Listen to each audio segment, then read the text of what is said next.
پچھلے دنوں ایک ریلی تھی عظمت صحابہ اور مجاہد ذکر، اس میں وہ سب لوگ شریک تھے جو میلاد کو شرک و بدعت کہتے ہیں، سب لوگ شریک تھے۔ میں ان سے پوچھتا ہوں کہ آپ یہ بتائیں کہ عظمت صحابہ علیہ بیت یہ جائز ہے اور حضور کے میلاد کے جلوس ناجائز ہے؟ کتنے افسوس کی بات ہے۔ یہ حضور کے میلاد کا میلاد جو ہے کہ سنت الہیہ ہے، اللہ رب العزت کی سنت ہے یہ میلاد، حضور کا میلاد۔ رب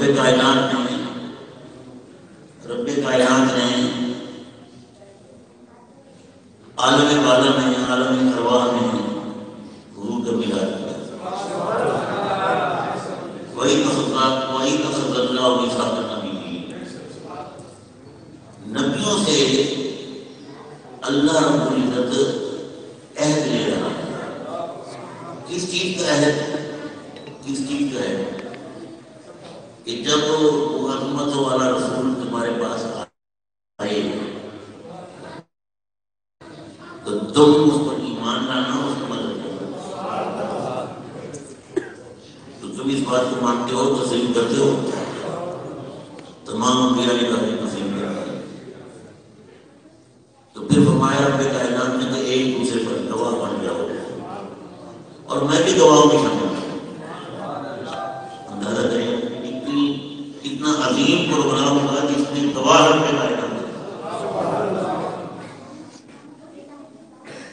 تو یہ حضور کا میلاد عالم ارواح میں، عالم بالا میں رب کائنات کرنا ہے۔ اور ویسے تو حضور کا میلاد سارے قرآن میں حضور کا میلاد ہے، سارے قرآن میں حضور کا میلاد ہے۔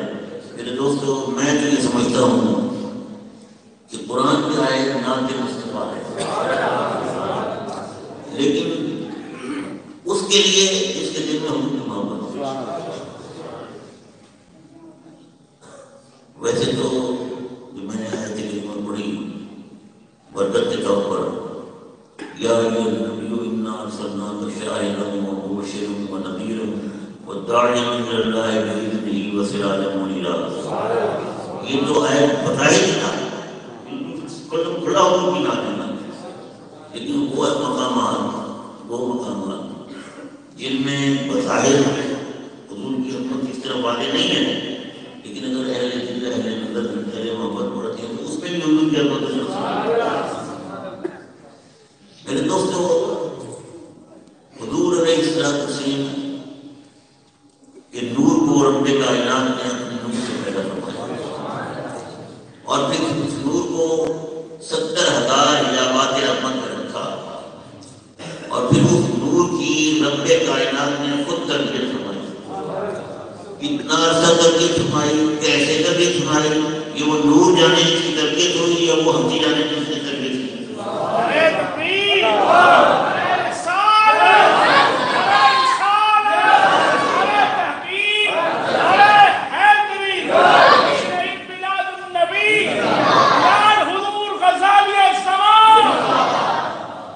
جب حضرت آدم کی تصدیق ہوئی تو رب کائنات نے وہ نور مبین حضرت آدم کی پشت کر دی۔ اس کی چمک دمک اور تابانی ایسی تھی کہ رنگ کا پشت تھا، چمک کا پشت نہیں تھا۔ حضرت آدم کو جب لوگ دیکھتے تھے تو ان کی پیشانی کو دیکھ کے حیران ہوتے تھے کہ کیا نور کی لاٹیں نکل رہی ہیں۔ تو حضرت آدم نے ایک دفعہ بارگاہ الہی میں عرض کی کہ بارِ الہ، یہ لوگ میری پیشانی بڑی حیرت سے دیکھتے ہیں، ان کی پیشانی کیا ہے؟ تو رب کائنات نے فرمایا کہ اے آدم، تمہاری پیشانی میں وہ نور چمک رہا ہے، اگر میں اسے پیدا نہ کرتا تو تمہیں پیدا نہ کرتا۔ تو حضرت آدم نے عرض کی یا اللہ، مجھے بھی تو نور دکھاؤ، پیشانی میں جو چیز ہوتی ہے وہ تو نہیں دیکھ سکتے۔ تو رب کائنات میں آدم اپنے انگوٹھوں پر نظر کرو تو وہ نور جو ہے تمہارے انگوٹھوں میں اس کی جھلک آئے گی، تم دیکھ لو۔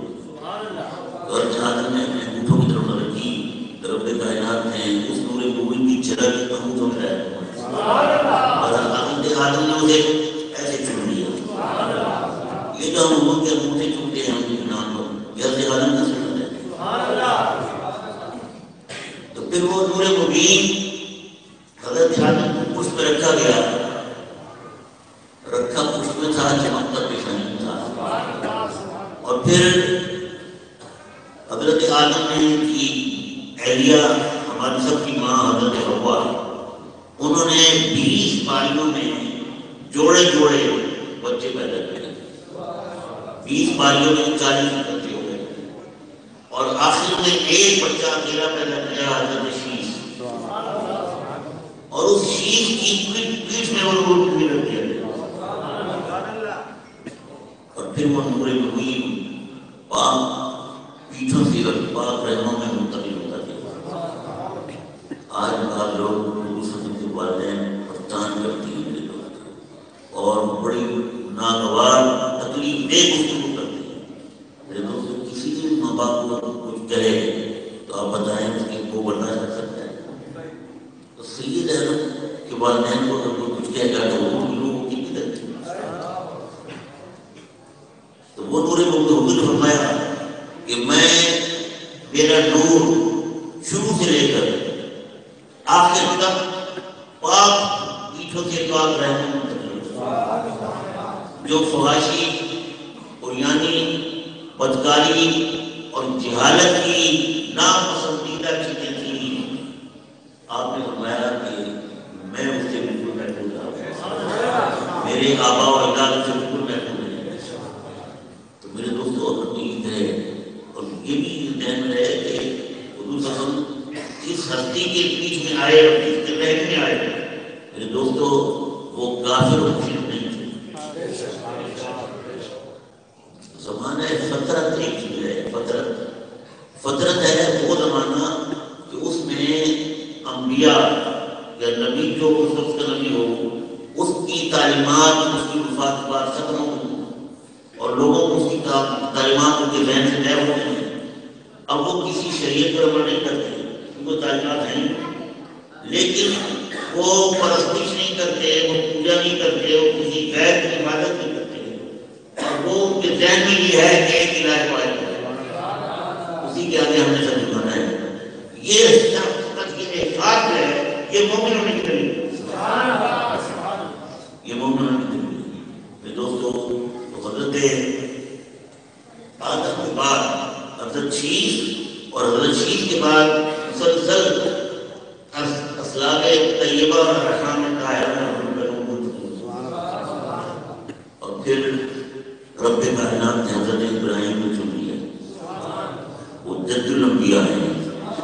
تو حضرت ابراہیم سے پھر حضرت اسماعیل کو چنا، اور حضرت اسماعیل سے پھر کنانہ کو چنا، اور کنانہ سے قریش کو چنا، اور قریش سے بنو ہاشم کو چنا، اور بنو ہاشم سے حضرت عبد المطلب کو چنا، اور پھر حضرت عبد المطلب سے حضرت عبداللہ، وہ نور مبین حضرت عبداللہ کی حصے میں آیا۔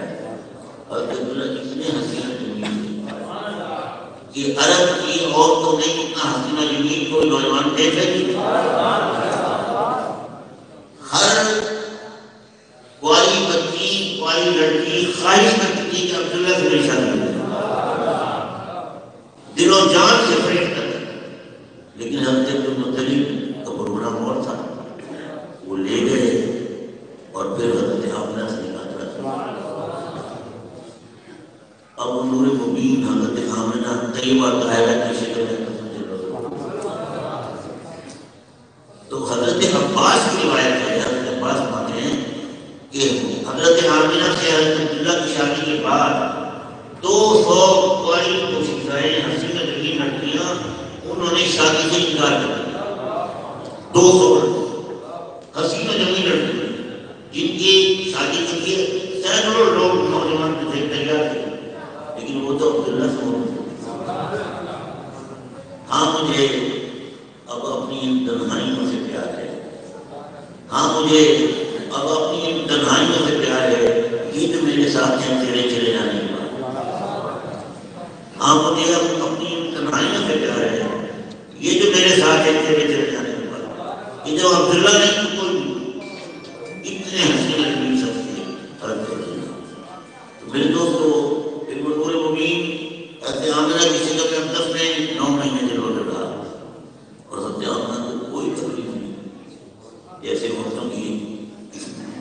دوران خرابی ہوتی ہیں، بیمار ہوتی ہیں، طبیعت ناساز ہوتی ہے، قے آتی ہے، الٹیاں آتی ہیں، ہڈی کے معاملات ہوتے ہیں، انہیں کہتے ضرورت برابر مجھے کیسے تکلیف ہوتی ہے؟ ارے وہ اپنی ساری دنیا کی تکلیفیں اٹھانے آئے، اپنی والدہ کو کیسے تکلیف ہوتی ہے؟ ایسے موقع پر جب زچگی کا وقت قریب آتا ہے تو علاقے کی عورتیں دائیں وغیرہ آ جاتی ہیں، لیکن اس گھر میں کوئی دائی کوئی علاقے کے برتن، صرف ایک ام الفضل ہے، حضرت عباس کی اہلیہ، حضور کی چچی حضرت ام الفضل، وہ حضرت آمنہ طیبہ طاہرہ کی مدد کے لیے آتے ہیں۔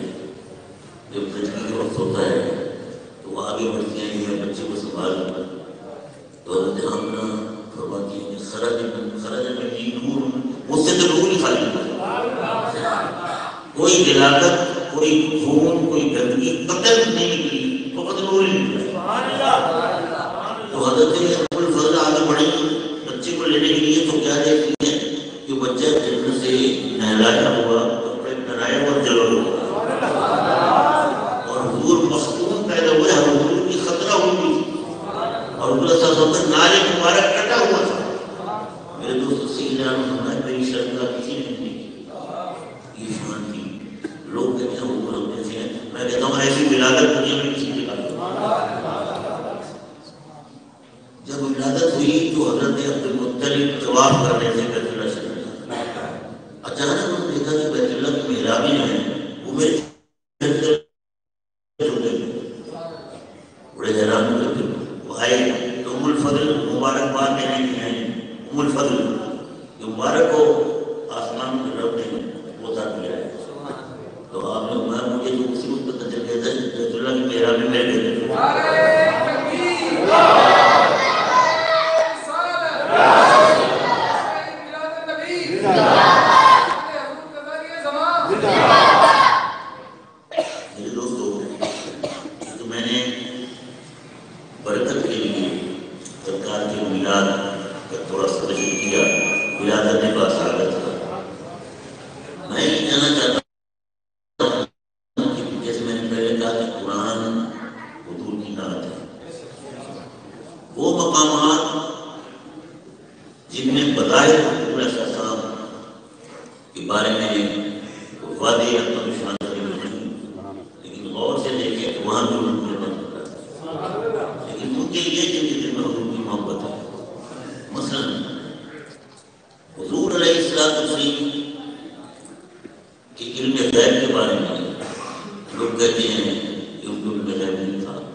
اس معاہدے سے انکار نہیں کر سکتا.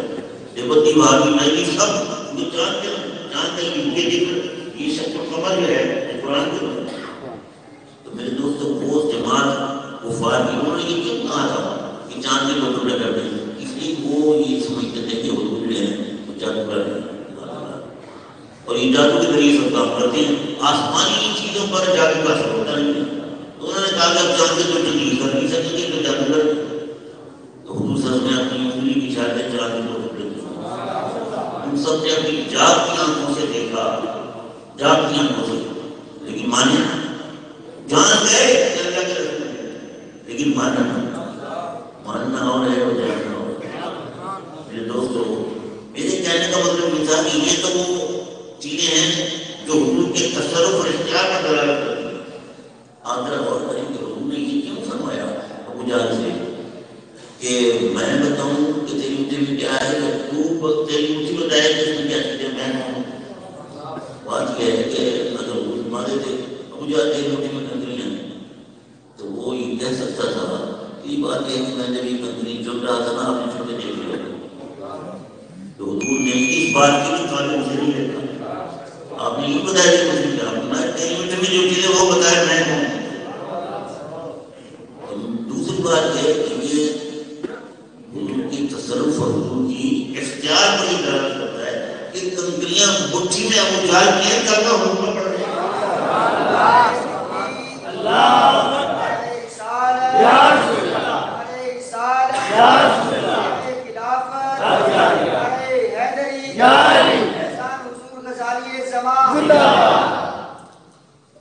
کنکریاں قبضے میں ابو جہل کے ہیں لیکن کرنا حکم پڑ رہا ہے. میرے دوستوں میں یہ کہہ رہا تھا کہ حضور علیہ السلام کے دل پر جو اعتراض کرتے ہیں اس لیے کرتے ہیں کہ ان کے دل میں حضور کی محبت ہے. وہ واقعہ عشق جو ہے قرآن شریف میں حضرت سیدہ عائشہ صدیقہ رضی اللہ تعالیٰ عنہا اور تہمت کا جو الزام لگا قرآن کے اندر موجود ہے. اس کے بارے میں بھی کہتے ہیں کہ دیکھیں کہ حضور ایک مہینہ سوا مہینہ حضور پریشان رہے اور حضور کو پتہ تھا کہ عائشہ جو ہے پاک ہیں کہ نہیں ہے. جب وہی آئی پھر حضور کو پتہ چلا کہ عائشہ پاک ہے. یہ جو واقعہ عشق ہے یہ کیا ہے؟ میرے دوستوں بات یہ ہے کہ حضور علیہ السلام کا یہ طریقہ تھا کہ جب حضور سفر پر روانہ ہوتے تھے جہاد پر ہوتے تھے اور سفر پر تو آپ اپنی ازواج مطہرات میں سے ایک زوجہ محترمہ کو اپنے ساتھ رکھتے تھے.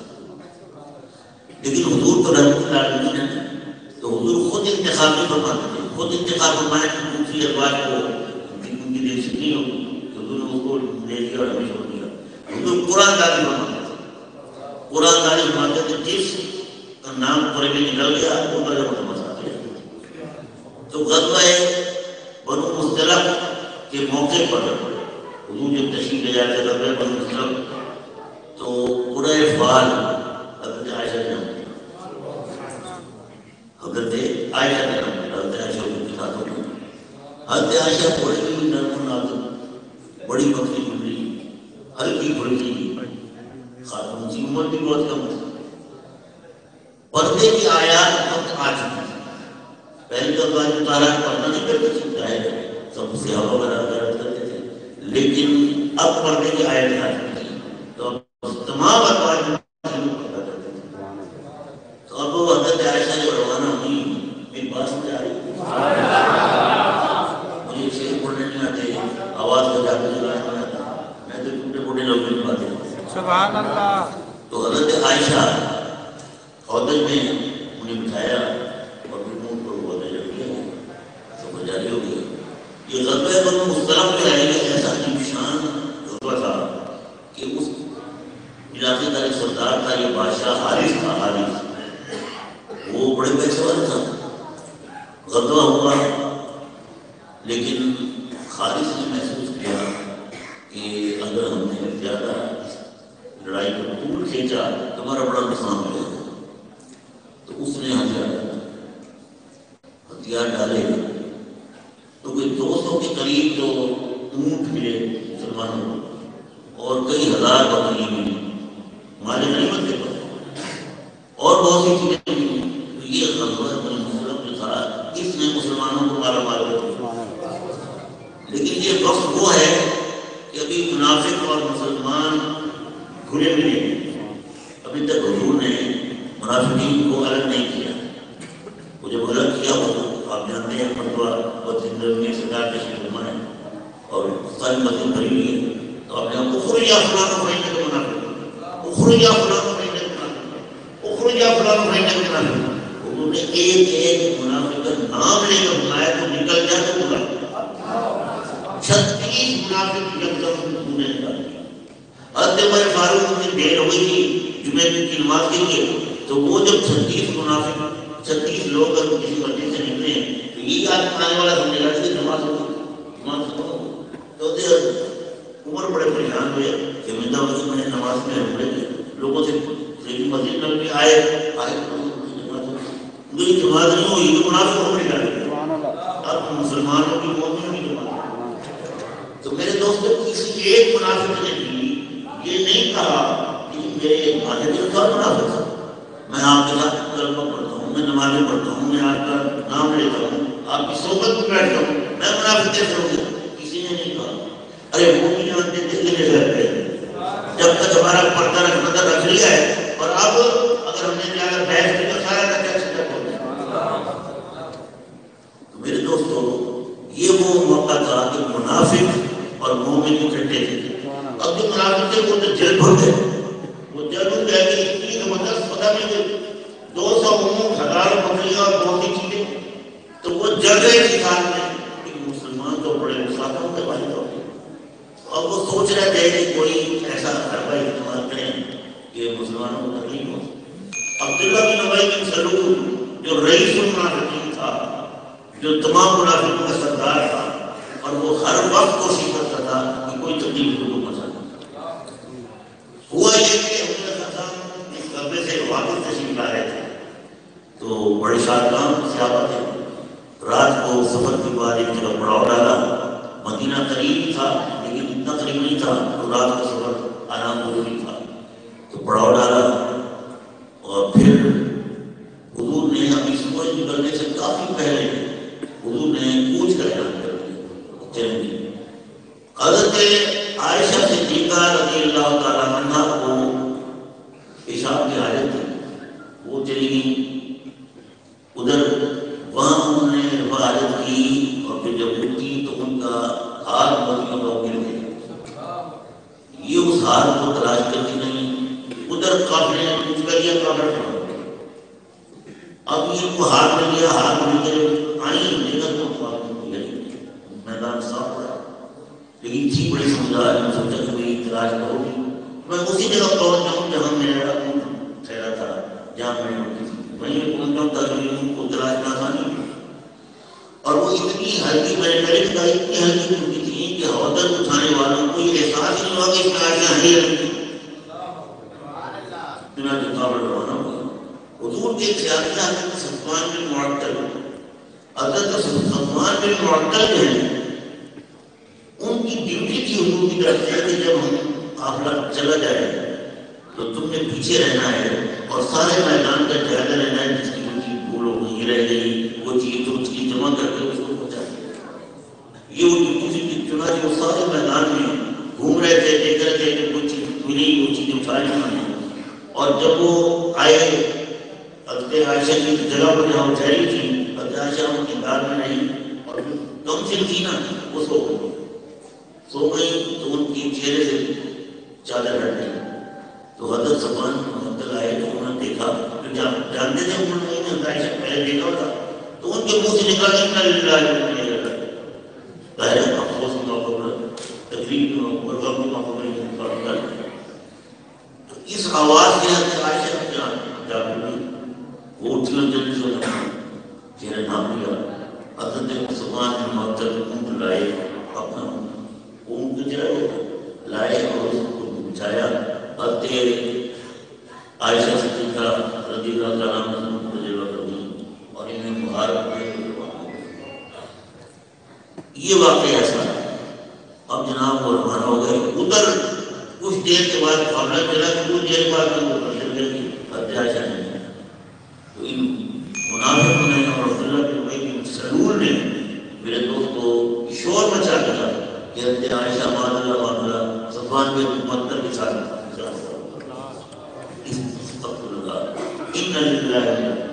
میرے دوستو حضرت عائشہ صدیقہ وہ ہستی ہیں جو حضور کی چہیتی ترین بیویوں میں سے سب سے چہیتی بیوی حضرت خدیجہ اور اس کی بعد حضرت عائشہ اور ان پیار سے میں میرا فرماتے ہیں اب حضرت عائشہ کو کوئی پتہ نہیں وہاں انہوں نے منافقین نے سارے لشکر کے اندر وغیرہ کی یہ تو عائشہ نے سامان میں ذات میں چلتے ہیں ادھر کیا تو حضور کو اس کا علم حضور کو بڑی تکلیف میرے دوستو انسان شوق جو انسان ہے نا وہ بغیرتی برداشت کرتا ہے کھاتا ہے اور اپنی بہن کی بغیرتی برداشت کرنے کا بھی نہیں کر سکتا یہ انسان سے نکل تو وہ حضور صلی اللہ علیہ وسلم وہ بڑی تکلیف ہوئی خیر مدینے پہنچے تو حضور صلی اللہ علیہ وسلم کی طبیعت میں بڑا ملال تھا لوگوں کی باتوں سے تو حضرت عائشہ کے بارے میں بھی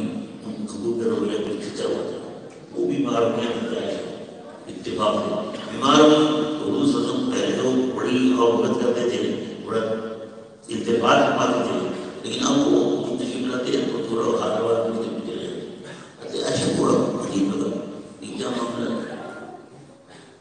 تو ایک دن حضرت عائشہ نے حضور صلی اللہ علیہ وسلم سے عرض کی کہ حضور مجھے میرے میکے بھیج دیں تو حضور نے بڑا ٹھیک ہے تو میں نے اب انہوں نے سوچا کہ پتا تو کوئی معاملہ کیا ہے تو وہ میکے جانے سے پہلے وہ صبح سویرے اٹھی رفع حاجت کے لیے تو ان میں مصطح ایک صحابیہ تھی مصطح کی ماں تو وہ لے کے جا رہی تھی بند کرنے سے حضرت عائشہ کی وہ بیمار تھی تو وہ واپسی پر حضرت عائشہ ساتھ تھی مصطح کی چادر میں ان کا اپنا پڑ دیا اور وہ گر پڑے انہوں نے کہا کڑے کیا مصطح کہ مصطح جو ہے وہ ہلاک مصطح ہلاک اب مصطح کون ہے یہ بدری صحابی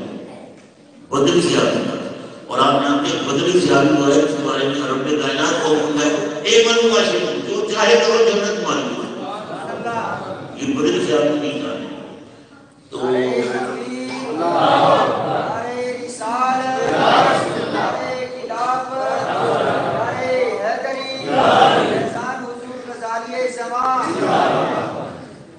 میرے تو تڑیس مستہ ہو جائے تڑیس مستہ ہلاک تو اب تیرا شاید تھا میں مستہ اپنے بیٹے کو تو اس طرح بربا دی تو آنے رہے تو بدری ہے تو آپ نے عرض کی کہ عائشہ آپ پتہ نہیں اسے کیا کیا تو مجھے پتہ چلا انہوں نے کہا اس نے الہام دیا وہ بہت سے صحابہ منافقین کے بہکائے میں آ گئے تو جو میں منافقین نے جو یہ بات کہلائی تو چند صحابوں سے آ گئے ان میں مستر تو پھر حضرت عائشہ پتہ چلا کہ یہ معاملہ ہے مجھ پر تہمت لگی تو پھر انہوں نے ان سے کہا کہ مجھے آپ میں کسی انہوں نے کہا میں کہ آ کر اپنی ماں سے پوچھا جائے بیٹی کی ماں سے آئے بات لے تھی وہ کسی اور سے تو نہیں لے سکتی تو ماں نے انہیں تسلی دی کہ بیٹا اس طرح کی باتیں ہوتی رہتی ہیں کیونکہ ہماری بہت سی خوف نہیں ہے اور منافقین ہیں تو فکر نہ کرو یہ سب گھر بیٹھ جائے گی اور حقیقت کے چہرہ میں نقاب ہو جائے گا لیکن انہیں اتنا کہ وہ روتی کئی دن مسلسل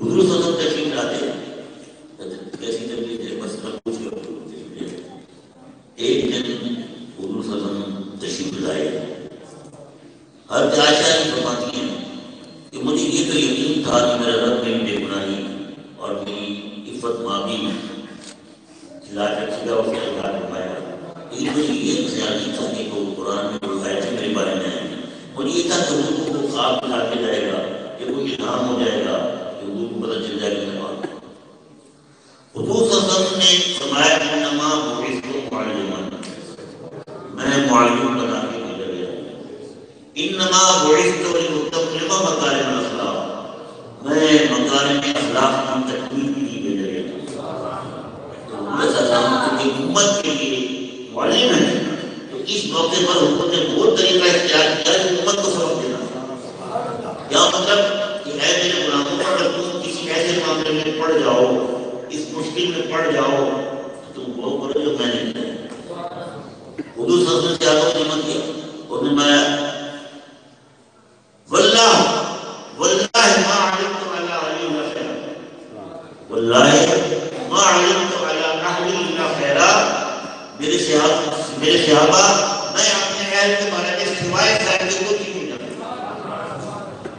میرے دوستو سید عالم کا یہ فرمانا کہ یہ اس بات کی دلیل نہیں کہ حضور نے آیا جب بات سنا. اب یہ کہ حضور نے خود اعلان نہ کیا تو میرے دوستو ایک تو یہ حضور کالج بنا کے دوسرے یہ کہ حضور صلی اللہ علیہ وسلم خود باقی دعائی کہہ دیتے کہ میری عائشہ پاک ہے تو میں اپنی تدری گھر کا منصب حضور صلی اللہ علیہ وسلم باقاعدہ تحقیق شروع کی صرف امت کی تعلیم کے لیے کہ کوئی ایسا موقع آ جائے تو یہ نہیں ہے کہ تم چلچلا کر کے فوراً معاملے کو حساب کر دو دبا دو. پوری تحقیق ہوئی تھی حضور صلی اللہ علیہ وسلم سے حوالے طور سے ابو بکر عثمان نہیں انہوں نے مجھے حضور نے پوچھا ابو بکر تم کیا کہتے ہیں عائشہ نے ابو بکر کی آنکھوں میں آنسو آ گئے. اور کی سرکار میری تو بیٹی نہیں کہتے گھر میں بیٹی نے کیا ان کی برات پیش تو حضرت عمر سے انہوں نے پوچھا عمر تم بتاؤ تو انہوں نے کہا کہ حضور بات یہ ہے کہ آپ کسی پر اللہ نے مکھی بیٹھا مکھی آپ نے کسی پر نہیں بیٹھتی اس لیے کہ مکھی میں ہے وہ علاج میں بیٹھتی ہے. تو کس رب کی غیرت میں یہ گوارا نہ کیا کہ ایک وہ مکھی جو علاقت میں بیٹھے تو آپ بھی اس کے اندر سے بیٹھے وہ رب کی کیسے گوارا کر سکتے ہیں خرید عورت آپ کی جنم سے لگا.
مماثلہ ہو سکتی ہے خواہشات میں.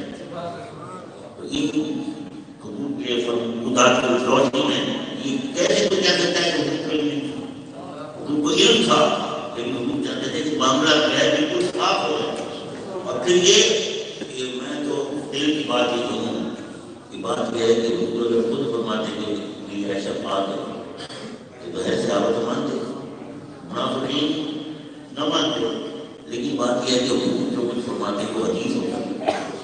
تو رب کائنات نے فرمایا پیارے حبیب آپ عائشہ برات نہ کریں، میں رب کائنات برات کروں گا تاکہ آپ جو کہیں گے وہ حدیث ہوگی، میں جو کہوں گا وہ قرآن ہوگا.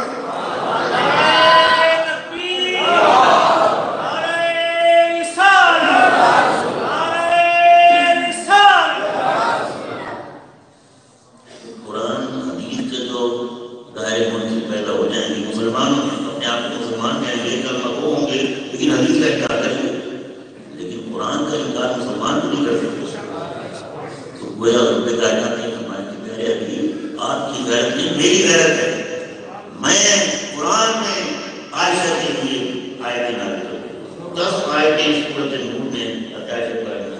سبحان اللہ. حضرت عائشہ اتنی خوش ہوئی، حضور صلی اللہ علیہ وسلم تشریف لائے اور حضرت عائشہ اسی کمرے میں تھی تو وہ تشریف لائے بیٹھ گئے. حضرت عائشہ کے پاس بیٹھ گئے. پہلے کبھی حضور بیٹھتے نہیں تھے، اس دوران بیٹھ گئے اور پھر حضور کے چہرے پر آثار وحی کے نازل ہوئے. حضور کی سخت سردی تھی، حضور کا چہرہ پسینے پسینے ہو گیا، قطرے موتیوں کی طرح چہرے میں تھے. اور پھر حضور مسکرائے اور کہا عائشہ تیری برات رب نے کر دی. میرے دوستو عائشہ کی والدہ نے کہا عائشہ کو حضور کو سلام کرو اور حضور کا شکریہ ادا کرو.